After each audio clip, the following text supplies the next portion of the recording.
Most students are studying biology completely wrong. वो NCERT को passively read करते हैं, ठीक है, रैंडम लाइंस पढ़ते हैं, एंडलेस लेक्चर्स देखते हैं और फिर पैनिक करते हैं जब उन्हें याद नहीं आता कि एग्जाम में एग्जैक्टली करना क्या था। अब here is the reality, biology is probably the most unfairly scoring subject in NEET, ठीक है, because if you study it correctly it becomes memory engineering and not intelligence at all. दिमाग लगाना ही नहीं है, and for re NEET this becomes even more important, ठीक है। You do not need to become a biology genius, you need to recall speed in NCERT, ठीक है। Accuracy होनी चाहिए, रिवीजन होना चाहिए और एफिशिएंसी होनी चाहिए। तो इस वीडियो में आपको मैं एक exact completely re NEET biology का प्लान देने वाला हूँ कि what to study, what to skip, what to revise and how toppers actually memorise biology and how you can push towards 330 to 350 plus marks. अब सबसे बड़ी मिस्टेक जो करते हैं बच्चे, वो बायोलॉजी को थ्योरी की तरह पढ़ते हैं। बायोलॉजी थ्योरी नहीं है, बायोलॉजी रिटेंशन है। And the student who reads NCERT 7 times usually destroys the student who reads or watches 300 hours of lecture, because biology जो है नीट में एक्सट्रीमली रेपिटेटिव है। स्पेशली डायग्राम्स हो गए, एनसीईआरटी स्टेटमेंट्स हो गए, एग्जाम्पल टेबल्स हो गए, एक्सेप्शंस हो गए, ये सब डिज़ाइन करे जाते हैं फेमिलियरिटी को रिवॉर्ड करने के लिए। तो your goal is not to understand everything deeply, your goal is to instantly recognise the correct NCERT option. वो लाइन कहाँ देगी थी ऐसे बता दूँ। तो अगर रीनीट होता है ना, अगर प्रिपरेशन टाइम लिमिटेड है, तो this chapter priority system is exactly what you go for. 12वीं कक्षा के लिए biology usually carries more weight because it is more scoring, ठीक है। Highest priority chapters are genetics, evolution, molecular basis of inheritance, human physiology, biotech, ecology, reproduction, human health and disease. And देखो ये chapters जो हैं ये absolute must to हैं, ठीक है। ये नहीं करा तो कुछ नहीं करा। 11th के लिए cell cycle and revision, biomolecules, plant physiology, neural control and coordination, chemical coordination, animal kingdom, खास करके लिए एनिमल किंगडम। एंड स्टूडेंट्स इसे अवॉइड करते हैं बिकॉज ये बहुत बड़ा है, but NCERT lines are directly from animal kingdom and बस लाइन पता होनी चाहिए आंसर देखने के लिए। अब most important thing, how to read NCERT properly, ठीक है, बिकॉज मोस्ट स्टूडेंट्स जो एनसीईआरटी पढ़ते हैं एक नोवेल की तरह पढ़ते हैं, जैसे एक फैंटेसी की बुक है। गलत। You should read NCERT like you're preparing to be interrogated, ठीक है। After every paragraph pause and ask कि मुझसे नीट में से क्या सवाल पूछा जा सकता है।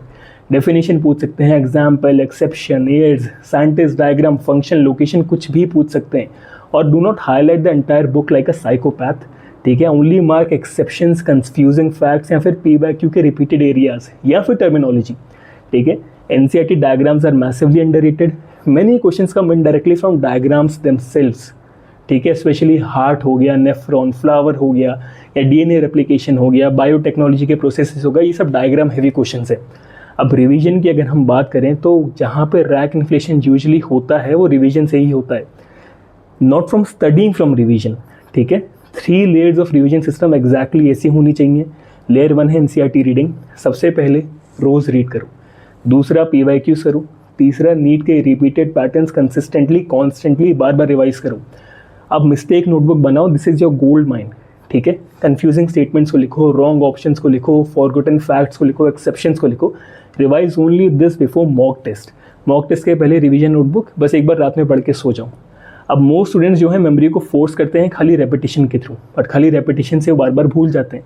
तो ये मेथड यूज़ करो बेटर एसोसिएशन के लिए, ठीक है। वियर्ड मेंटल इमेजेस बनाओ, स्टोरी से कनेक्ट करो, फ्लो चार्ट बनाओ, अपने फेवरेट गाने के साथ उसे मेमोराइज करो, ठीक है। एंड स्टॉप रीडिंग पैसिवली, ठीक है। Close the book and recall from memory, this is how memory actually strengthens. Book को बार बार पढ़ने से नहीं होगा।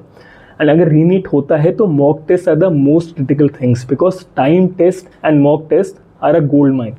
Biology should be your fastest section. Aim करो कि 45 मिनट के अंदर इवेंचुअली से फिनिश कर पाओ। हर टेस्ट के बाद एनालाइज करो मिस्टेक्स को, क्लासीफाई करो उनको, नॉलेज गैप है या सिली मिस्टेक है या ओवर थिंकिंग है, ठीक है। Most biology mistakes are over thinking. NCERT is usually much more direct than students even expect, ठीक है। अब फाइनल 15 डे स्ट्रैटेजी कैसी होनी चाहिए। तो रीनीट क्लोज है, रैंडमली नए रिसोर्सेज से स्टार्ट मत करो। इंस्टेड एनसीईआरटी पढ़ो, PYQs करो, मिस्टेक नोटबुक बनाओ, रैपिड रिवीजन करो और साइकिल्स में करो, ठीक है। डेली स्ट्रक्चर है 5 से 6 घंटे बायोलॉजी को, 2 NCERT chapters per day, 150 to 200 MCQs करो, एक रिवीजन ब्लॉक लो सोने के पहले, ठीक है।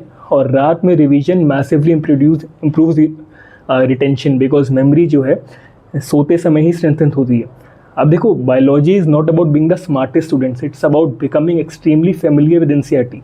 The more your brain sees the same information repeatedly, the more automatic the correct answer becomes. It is as simple as that. ठीक है. एंड सडनली स्टूडेंट्स 250 से 350 में जंप कर जाते हैं, जादू से नहीं, मोटिवेशन से नहीं, जस्ट बाय ऑप्टिमाइज रेपिटेशन. तो if this video help you, subscribe करो and see you in the next one.